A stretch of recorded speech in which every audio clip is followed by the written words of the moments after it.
नमस्कार दोस्तों, online study cover में आपका स्वागत है। दोस्तों, UP triple S C PET 2023 की बेहतरीन तैयारी के क्रम में आज हम लोग घटना चक्र टोह सीरीज का यह पहला प्रैक्टिस सेट कंप्लीट करेंगे। इससे पहले के वीडियो यदि आपने नहीं देखे हैं तो प्लेलिस्ट में जाकर उसे जरूर देखिए और चैनल को सब्सक्राइब कर लीजिए। तो चलिए शुरू करते हैं।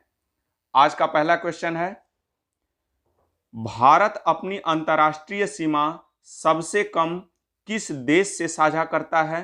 तो देखिए, भारत अपनी अंतर्राष्ट्रीय सीमा 7 देशों के साथ साझा करता है। कितने देशों के साथ? तो 7 देशों के साथ। ये 7 देश कौन कौन से हैं? पाकिस्तान, अफगानिस्तान, नेपाल, भूटान, बांग्लादेश, चीन और म्यांमार। ये 7 देश हैं जिनके साथ भारत अपनी अंतर्राष्ट्रीय सीमा साझा करता है। सबसे ज्यादा किसके साथ करता है? तो सबसे ज्यादा बांग्लादेश के साथ करता है। 4096.7 किलोमीटर की सीमा साझा करता है। और सबसे कम पूछ रहा है तो सबसे कम यह अफगानिस्तान के साथ करता है, 106 किलोमीटर की सीमा साझा करता है। ठीक है, क्लियर। नेक्स्ट आगे चलें। भारत में कितने राज्य हैं? तो भारत में वर्तमान में 28 राज्य और 8 यूनियन टेरिटरी यानी 8 केंद्र शासित प्रदेश हैं। ठीक है, नेक्स्ट।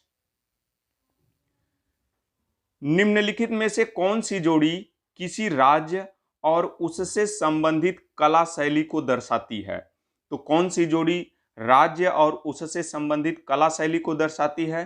तो देखिए, पंजाब का लोक नृत्य मोहिनी अट्टम नहीं है, ये क्या है? भांगड़ा है। क्या है? भांगड़ा। ठीक है। और मोहिनी अट्टम कहाँ का? ये शास्त्रीय संगीत है, शास्त्रीय नृत्य है। ये कहाँ का है? तो ये केरल का शास्त्रीय नृत्य है। कहाँ का? केरल का। तमिलनाडु का शास्त्रीय नृत्य ये भरतनाट्यम है। क्या है? भरतनाट्यम। ठीक है, भरतनाट्यम। उड़ीसी जो नृत्य है ये उड़ीसा का है। कहाँ का? उड़ीसा का। ठीक है।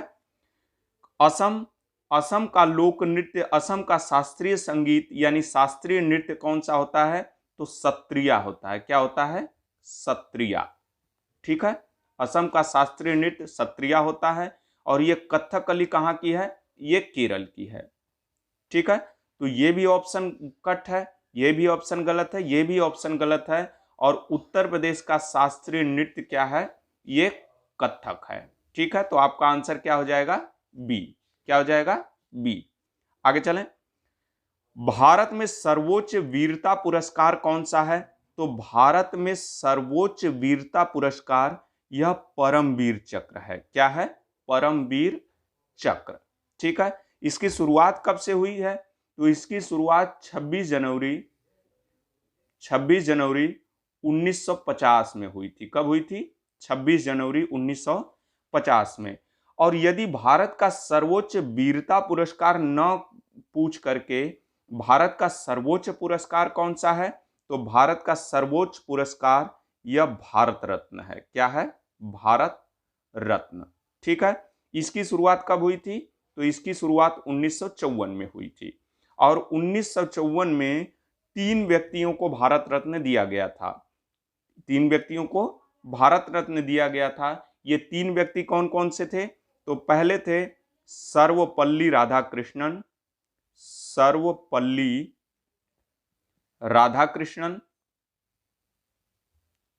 ठीक है, सर्वपल्ली राधाकृष्णन। दूसरे व्यक्ति थे सी.वी. रमन। कौन थे? सी.वी. रमन। और तीसरे व्यक्ति थे सी राजगोपालाचारी। कौन थे? सी राजगोपालाचारी। ठीक है, भारत रत्न की शुरुआत 1954 में हुई थी। और 1954 में 3 व्यक्तियों को भारत रत्न दिया गया था। पहले सर्वपल्ली राधाकृष्णन, दूसरे सी.वी. रमन और तीसरे सी राजगोपालाचारी को दिया गया था। ठीक है, और इसका आंसर क्या हो जाएगा? डी। आगे चलें।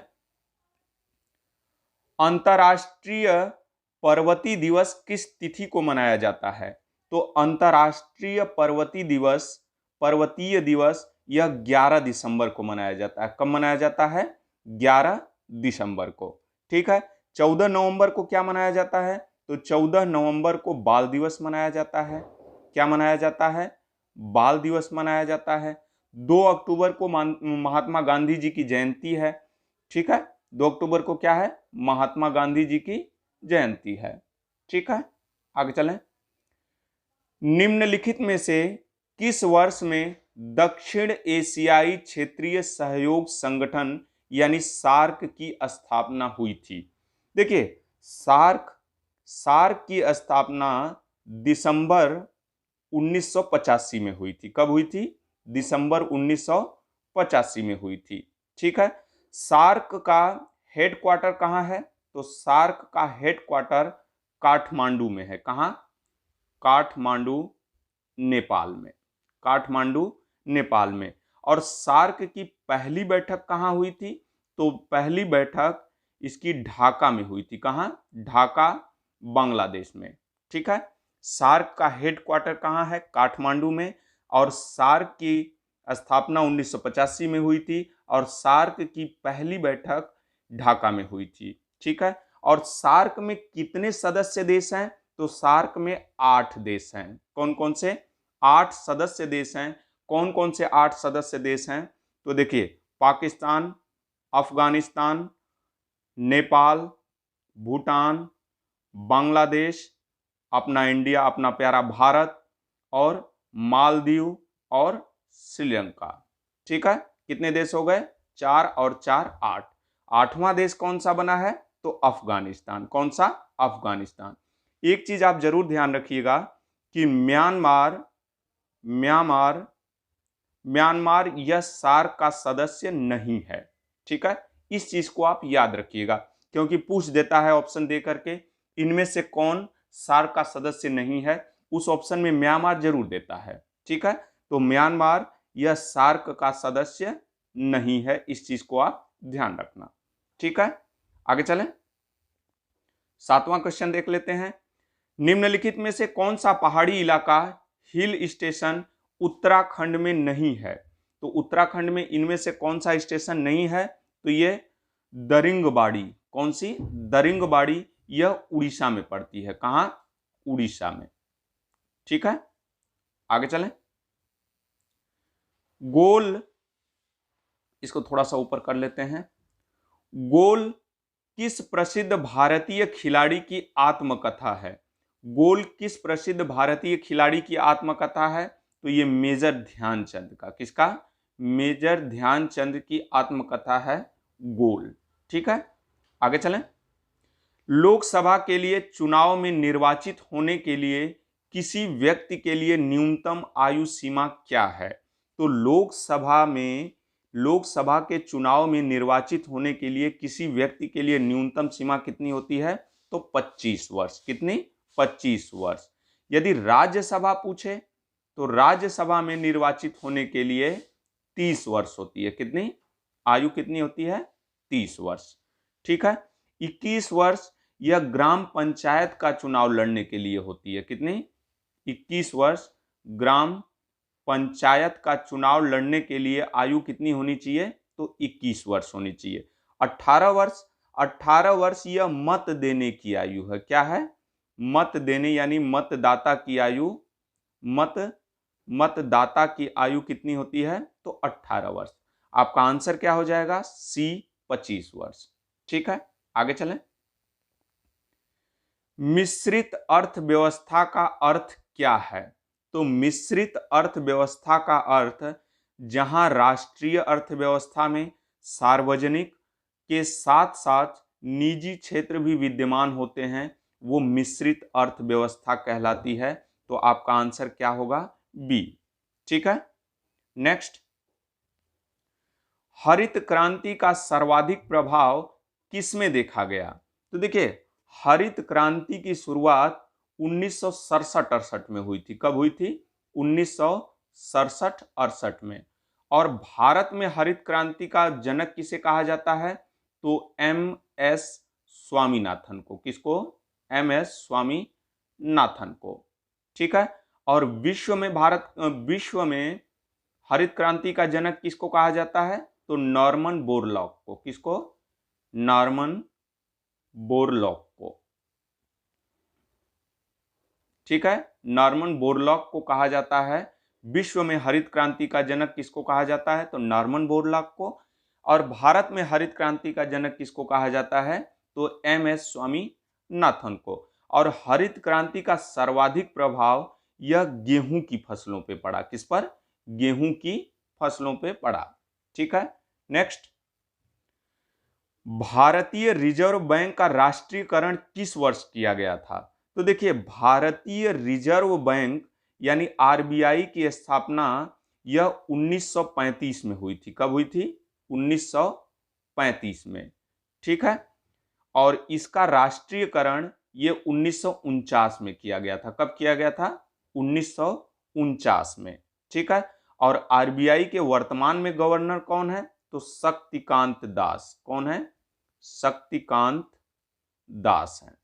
ठीक है। और ये 25वें नंबर के गवर्नर हैं। किस नंबर के गवर्नर हैं? तो 25वें नंबर के गवर्नर हैं शक्तिकांत दास। ठीक है, ये चीज आप याद रखना। आगे चलें। काली क्रांति किससे संबंधित है? काली क्रांति यह किससे संबंधित है? तो काली क्रांति यह कच्चा तेल उत्पादन से संबंधित है। किससे? कच्चा तेल उत्पादन से संबंधित है। मत्स्य उत्पादन से संबंधित कौन सी क्रांति थी?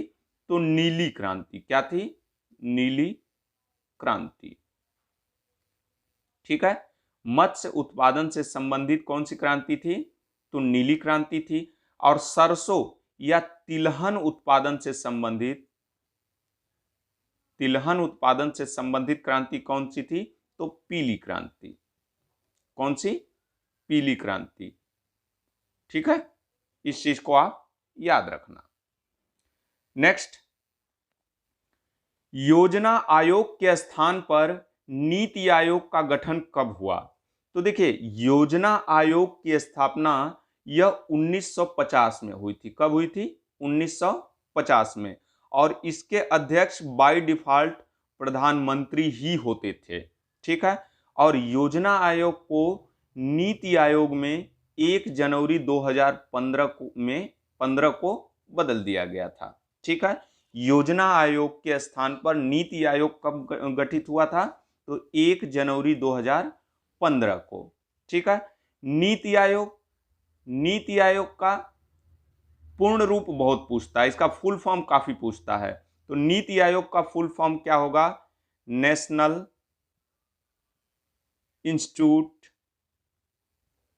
Institute for transforming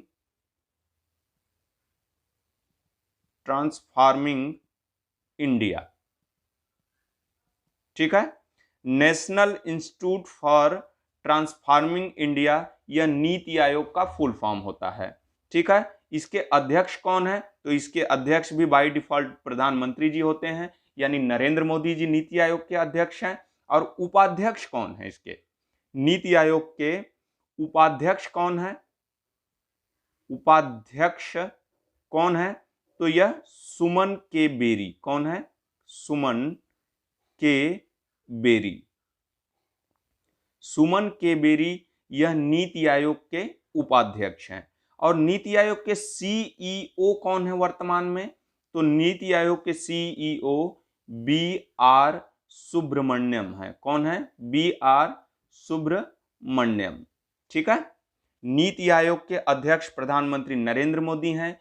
NITI Aayog के उपाध्यक्ष सुमन के बेरी हैं वर्तमान में। और नीति आयोग के CEO BR सुब्रमण्यम हैं वर्तमान में।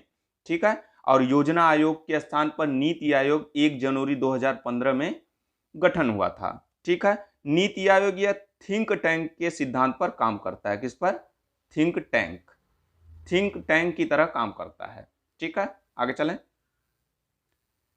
प्रकाश की तरंग दैर्ध्य को मापने की इकाई क्या है? तो प्रकाश की तरंग दैर्ध्य को मापने की इकाई एंगस्ट्रॉम होती है। क्या होती है? एंगस्ट्रॉम। ठीक है।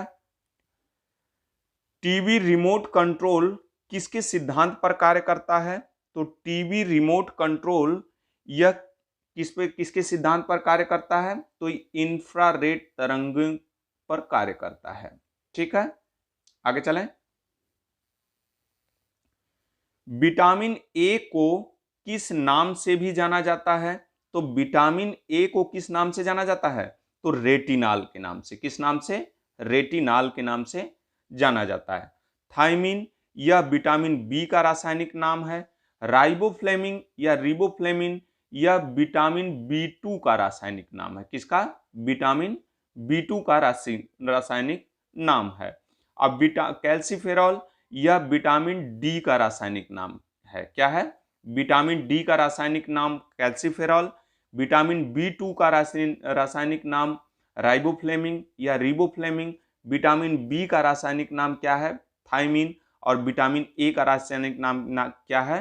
तो रेटिनाल। ठीक है, नेक्स्ट। निम्नलिखित में से कौन सी धातु हथेली पर रखने पर गलने लगती है? तो इनमें से कौन सी धातु हथेली पर रखने पर गलने लगती है? तो ये गैलियम होती है। कौन सी? गैलियम। यूरिया का रासायनिक सूत्र क्या होता है? तो यूरिया का रासायनिक सूत्र NH2 ट्वाइस CO, या इसको ऐसे लिखते हैं NH2CO NH2। ठीक है, NH2CO NH2 इसका रासायनिक नाम है। इसको ऐसे भी लिखा जाता है और ऐसे भी लिखा जाता है। तो आपका आंसर क्या हो जाएगा? डी। ठीक है, भारतीय संविधान में मौलिक अधिकारों की अवधारणा को निम्नलिखित में से किस देश के संविधान से लिया गया है? तो देखिए, मौलिक अधिकार संविधान के भाग 3 में उल्लेख है। ठीक है, मौलिक अधिकार का उल्लेख संविधान के भाग 3 में है और अनुच्छेद 12 से लेके 35 तक में इसका उल्लेख है। किसका? मौलिक अधिकार का। ठीक है, और इसे कहां से एडॉप्ट किया गया है? तो संयुक्त राज्य अमेरिका से। कहां से? संयुक्त राज्य अमेरिका से। तो संयुक्त राज्य अमेरिका से और क्या क्या चीज स्वीकार किया गया है भारतीय संविधान में? तो देखिए, न्यायिक पुनरावलोकन, न्यायिक पुनरावलोकन, ठीक है, न्यायपालिका की स्वतंत्रता, न्यायपालिका की स्वतंत्रता, मौलिक अधिकार, ये सब चीजें क्या है? संयुक्त राज्य अमेरिका से एडॉप्ट किया गया है। आयरलैंड के संविधान से भारतीय संविधान में क्या लिया गया है? तो नीति निर्देशक सिद्धांत। क्या लिया गया है? नीति निर्देशक सिद्धांत। ठीक है, सोवियत संघ रूस से मौलिक कर्तव्य लिया गया है। क्या लिया गया है? मौलिक कर्तव्य। ठीक है, मौलिक कर्तव्य सोवियत संघ रूस से लिया गया है। यूनाइटेड किंगडम ब्रिटेन से यह एकल नागरिकता का प्रावधान यहीं से लिया गया है। एकल नागरिकता का प्रावधान यहीं से लिया गया है। कहां से? ब्रिटेन से। तो आपका आंसर क्या हो जाएगा? बी। आगे चलें। कौन से संविधान से राज्य के नीति विषयक निदेशक तत्व अपनाए गए हैं? अभी मैंने पढ़ाया था, ये आयरिश संविधान से लिए गए हैं। ठीक है, अमेरिका के संविधान से मौलिक कर्तव्य, न्यायिक पुनरावलोकन, न्यायपालिका की स्वतंत्रता, न्यायपालिका की शक्तियां, ये सब अमेरिका के संविधान से लिया गया है। ब्रिटिश संविधान से एकल नागरिकता, ये सब लिया गया है। ठीक है, आगे चलें। भारत का संविधान दिवस कब आता है? भारत का संविधान दिवस कब आता है? तो ये 26 नवंबर को। कब? 26 नवंबर को आता है संविधान दिवस। 26 जनवरी को क्या मनाते हैं? तो सबको पता है, गणतंत्र दिवस मनाते हैं। ठीक है, गणतंत्र दिवस मनाते हैं। 15 अगस्त को स्वतंत्रता दिवस मनाते हैं। स्वतंत्रता दिवस मनाया जाता है। ठीक है, और 23 जून को क्या मनाते हैं? तो अंतर्राष्ट्रीय ओलंपिक दिवस। क्या है?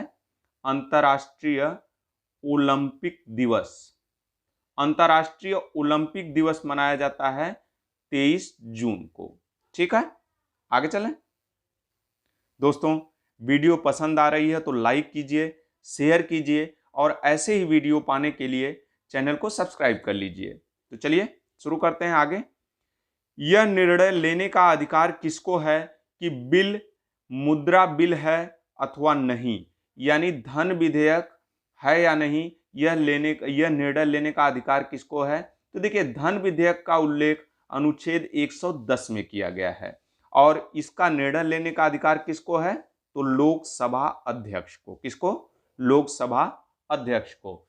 देखिए, धन विधेयक लोकसभा में पास होने के बाद राज्यसभा में पास होने के लिए दिया जाता है। ठीक है, और राज्यसभा को 14 दिन पूर्व इस विधेयक को लोकसभा में पास करके या बिना पास करके लोकसभा में दे दिया जाना चाहिए। अगर ऐसा नहीं होता है तो यह विधेयक स्वतः ही पास मान लिया जाएगा।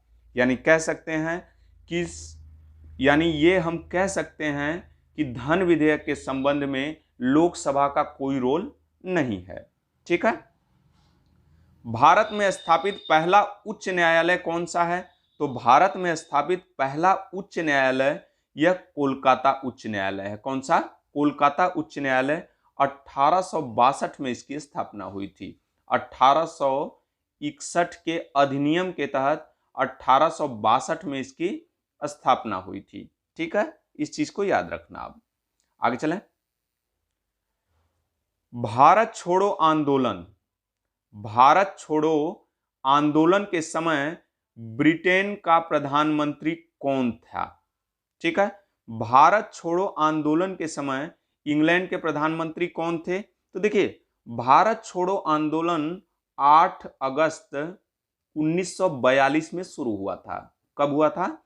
8 अगस्त 1942 में। इसे अगस्त क्रांति के नाम से भी जानते हैं। किस नाम से? अगस्त क्रांति के नाम से भी इसको जानते हैं। और भारत छोड़ो आंदोलन में ही गांधी जी ने करो या मरो का नारा दिया था। किसका?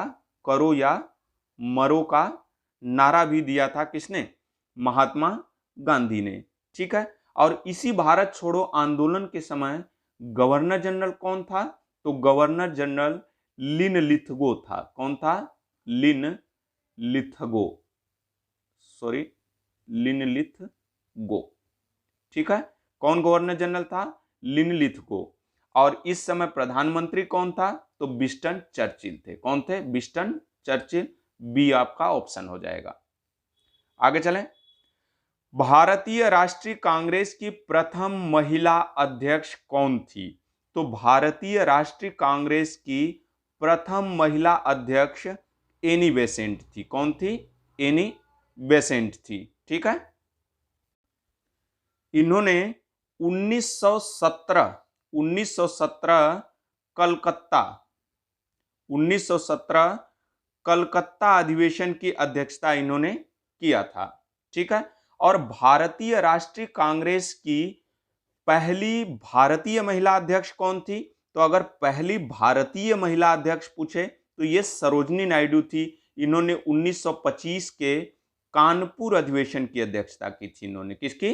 1925 के कानपुर अधिवेशन की अध्यक्षता इन्होंने की थी। यह भारतीय राष्ट्रीय कांग्रेस की पहली भारतीय महिला अध्यक्ष थी। और पहली महिला पूछे तो एनी बेसेंट 1917 के कलकत्ता अधिवेशन की अध्यक्षता इन्होंने की थी। ठीक है, आगे चलें। खिलाफत समिति का गठन कहां और कब हुआ था? तो खिलाफत समिति का गठन यह बॉम्बे मार्च 1919 में हुआ था। कब हुआ था? बॉम्बे में मार्च 1919 में। मुजफ्फरपुर में किंग्स फोर्ट की हत्या का प्रयास कब किया गया था? तो मुजफ्फरपुर में किंग्स फोर्ट की हत्या का प्रयास 1908 में खुदीराम बोस के द्वारा किया गया था। किसके? खुदीराम बोस के द्वारा। ठीक है, और इन्हें 1908 में ही फांसी दे दी गई थी। ठीक है, नेक्स्ट। निम्नलिखित में से कौन सा सिंधु घाटी सभ्यता का एक बंदरगाह शहर माना जाता है? तो इनमें से सिंधु घाटी सभ्यता का एक बंदरगाह शहर किसे माना जाता है? तो लोथल को। किसको? लोथल को माना जाता है। ठीक है, लोथल यह गुजरात में पड़ता है। यह भोगवा नदी के तट पे है। किस नदी के? भोगवा।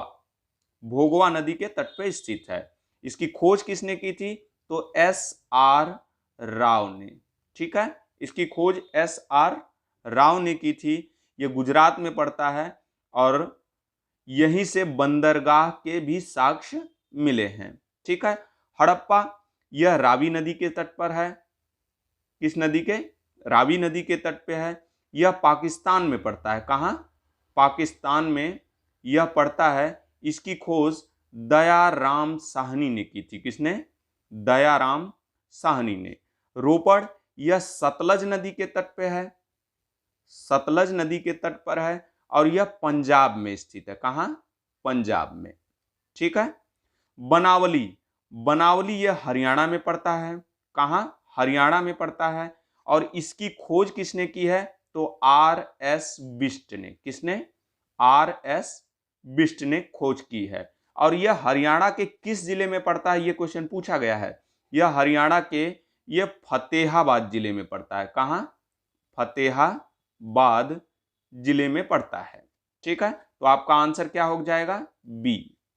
ठीक है, आगे चलें। जैन दर्शन के अनुसार जिन शब्द का अर्थ क्या है? तो जैन धर्म के अनुसार जिन शब्द का अर्थ क्या है? तो जिन शब्द का अर्थ विजेता होता है। क्या होता है? विजेता। ठीक है, अशोक के शिलालेखों पर, अशोक के शिलालेख पर किस लिपि का प्रयोग किया गया है? तो देखिए, अशोक के शिलालेख पर किस लिपि का प्रयोग किया गया है? तो ब्राह्मी लिपि का। किसका? ब्राह्मी लिपि का। और अशोक के शिलालेखों को सबसे पहले किसने पढ़ा था? तो सबसे पहले 1837 में जेम्स प्रिंसेप ने पढ़ा था। किसने? जेम्स प्रिंसेप ने। प्रिंसेप ने। ठीक है, अशोक के शिलालेखों को सबसे पहले किसने पढ़ा था? तो जेम्स प्रिंसेप ने पढ़ा था। और अशोक के शिलालेखों पर किस लिपि का प्रयोग हुआ है? तो ब्राह्मी लिपि का प्रयोग हुआ है। ठीक है, नेक्स्ट। किस मुगल शाहजादे ने 1657 में उपनिषदों का फारसी में अनुवाद करवाया था? तो उपनिषदों का फारसी में अनुवाद यह दारा शिकोह ने करवाया था। किसने? दारा शिकोह ने करवाया था। आगे चलें। भारत में पहली फ्रेंच फैक्ट्री कहां स्थापित की गई थी? तो भारत में पहली फ्रेंच फैक्ट्री यह सूरत में 1668 में स्थापित की गई थी। कब? 1668 में। कहां? सूरत में। ठीक है, आगे चलें। भारत में दक्षिण पश्चिम मानसून का मौसम की अवधि क्या है? तो भारत में दक्षिण पश्चिम मानसून यह सबसे पहले कहां पहुंचता है? तो केरल में पहुंचता है। कहां? केरल में पहुंचता है। और इसकी अवधि क्या है? तो इसकी अवधि जून से सितंबर तक है। ठीक है, कब से कब तक? जून से सितंबर तक। और सबसे पहले पहुंचता कहां है? तो केरल में पहुंचता है। सीधी सी बात है।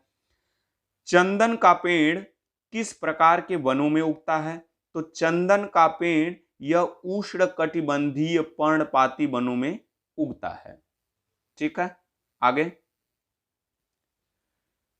पश्चिमी व पूर्वी घाटों का मिलान कहां होता है? तो पश्चिमी व पूर्वी घाटों का मिलान यह नीलगिरी पहाड़ियों में होता है। कहां? नीलगिरी पहाड़ियों में। आगे चलें। भारत का सबसे बड़ा सौर शक्ति संयंत्र कहां स्थित है? तो भारत का सबसे बड़ा सौर शक्ति संयंत्र यह भादला में स्थित है। कहां? भादला में। यदि स्टेट पूछे तो स्टेट राजस्थान में। राजस्थान में। और यह जगह कहां है? यह भादला। ठीक है, भादला में स्थित है। आगे चलें। निम्नलिखित में से किसने भारत सरकार अधिनियम 1935 को गुलामी का अधिकार पत्र कहा था? तो गुलामी का अधिकार पत्र 1900 भारत सरकार अधिनियम 1935 को किसने कहा? तो जवाहरलाल नेहरू ने कहा। किसने कहा? जवाहरलाल नेहरू ने कहा था। और इसी जवाहरलाल नेहरू ने भारत सरकार अधिनियम 1935 के बारे में भी कहा था कि यह एक ऐसी कार है जिसमें ब्रेक तो है पर इंजन नहीं है। क्या है? पर इंजन नहीं है। यह ऐसी कार है जिसमें ब्रेक तो है पर इंजन नहीं है। ठीक है, आगे चलें। और इसी भारत सरकार अधिनियम 1935 के तहत भारत से वर्मा को अलग किया गया। इसी भारत सरकार अधिनियम 1935 के तहत बंगाल को बिहार से अलग किया गया। ठीक है, इस चीज को याद रखना आप। भारत की सबसे लंबी नदी का नाम बताइए। तो देखिए, भारत की सबसे लंबी नदी कौन सी है? तो गंगा। कौन सी? गंगा नदी। इसकी कुल लंबाई 2525 किलोमीटर है। कितनी है?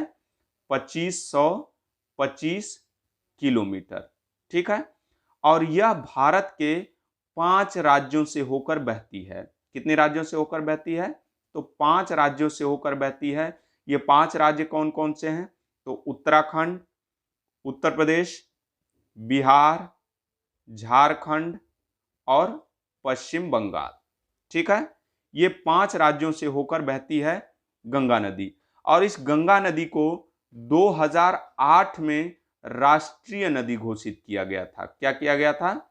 राष्ट्रीय नदी घोषित किया गया था। ठीक है, और गंगा नदी उत्तर प्रदेश के बिजनौर जिले से प्रवेश करती है। बिजनौर जिले से प्रवेश करती है और बलिया जिले से बाहर निकल जाती हैं। ठीक है, आगे चलें। ठीक है, आगे चलें। मिलान, निम्नलिखित का मिलान कीजिए। मिलान कर लेते हैं, इसको थोड़ा सा छोटा कर लेते हैं। देखिए, इटली की राजधानी क्या है? इटली की राजधानी रोम। ठीक है, फिनलैंड की राजधानी हेलसिंकी। तो 2, 3। कनाडा की राजधानी क्या है? ओटावा। और यूक्रेन की राजधानी क्या है? क्यू। 2, 3, 4, 1। तो आपका ऑप्शन क्या हो जाएगा? बी हो जाएगा। क्या हो जाएगा? बी। आगे चलें। रत्नाकर का संधि विच्छेद क्या होगा? तो रत्नाकर का संधि विच्छेद रत्न प्लस आकर। क्या होगा? रत्न प्लस आकर। इसमें दीर्घ संधि है। क्या है? दीर्घ संधि। ठीक है, इसमें दीर्घ स्वर संधि है। अनिवार्य का विलोम क्या होता है? तो अनिवार्य का विलोम वैकल्पिक होगा। क्या होगा? वैकल्पिक। ठीक है, अनिवार्य का क्या हो गया? वैकल्पिक हो गया। ठीक है, कौन सा शब्द अनीक का पर्यायवाची शब्द है? तो अनीक का पर्यायवाची शब्द क्या होता है? सेना। क्या है? सेना। अली और अली शब्द युग्म का सही अर्थ क्या है? तो देखिए, इस अली का, छोटी ई की मात्रा अली का अर्थ होता है भौरा, और बड़ी ई की मात्रा अली का अर्थ क्या होता है? सखी। देखिए, इस अली में भी बड़ी ई है और इस सखी में भी बड़ी ई है, तो इस चीज को आप थोड़ा ध्यान रखना। ठीक है, लाभ ही लाभ अर्थ के लिए सही लोकोक्ति क्या है? तो लाभ ही लाभ के लिए सही लोकोक्ति है 5 उंगली घी में। कौन सी? 5 उंगली घी में। आगे चलें। अब एक करंट अफेयर्स के प्रश्न है। भारत की पहली सोलर सिटी कौन सी है? तो भारत की पहली सोलर सिटी यह सांची है। कौन सी? सांची। मध्य प्रदेश में पड़ती है सांची। ठीक है, 62 देख लेते हैं क्वेश्चन नंबर। सितंबर 2023 में भारत का पहला यूपीआई एटीएम किस भुगतान सेवा प्रदाता द्वारा लॉन्च किया गया है? तो किसके द्वारा लॉन्च किया गया है? तो हिताची पेमेंट सर्विसेज के द्वारा।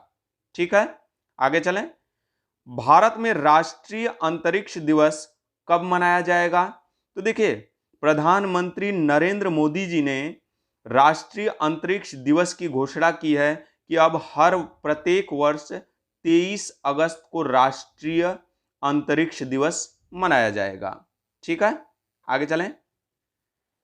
सितंबर 2023 में किसने रेलवे बोर्ड के नए अध्यक्ष और मुख्य कार्यकारी अधिकारी सीईओ के रूप में पदभार ग्रहण किया है? तो किसने रेलवे बोर्ड के नए अध्यक्ष और मुख्य कार्यकारी अधिकारी के रूप में पदभार ग्रहण किया है? तो ये जया वर्मा सिन्हा है। कौन है? जया वर्मा सिन्हा ने ये पद ग्रहण किया है। ठीक है, आगे चलें। अगस्त 2023 में 65वां रमन मैग्सेसे अवार्ड 2023 प्रदान किए जाने की घोषणा की गई। किस भारतीय को यह अवार्ड अन्य 3 व्यक्तियों के साथ प्रदान किया जाएगा? तो किस भारतीय को रमन मैग्सेसे अवार्ड से सम्मानित किया जाएगा? तो डॉक्टर रवि कन्नन को। किसको? डॉक्टर रवि कन्नन को। ठीक है, आगे चलें। फुटबॉल प्रतियोगिता डुरंड कप 2023 का खिताब किसने जीता? तो फुटबॉल प्रतियोगिता डुरंड कप 2023 का खिताब यह मोहन बागान एफसी ने जीता। किसने? मोहन बागान एसजी ने जीता, ईस्ट बंगाल को हराकर। किसको? ईस्ट बंगाल को हराकर किसने जीता? मोहन बागान ने। भारत में पहला 3D प्रिंटेड पोस्ट ऑफिस कहां स्थापित किया गया है? तो भारत का पहला 3D प्रिंटेड पोस्ट ऑफिस यह बेंगलुरु में स्थापित किया गया है। कहां? बेंगलुरु में। ठीक है, आगे चलें। किस राज्य में विश्व का पहला 3D प्रिंटेड हिंदू मंदिर बनाया जाएगा? तो पहला 3D प्रिंटेड हिंदू मंदिर यह तेलंगाना में बनाया जाएगा। कहां बनाया जाएगा?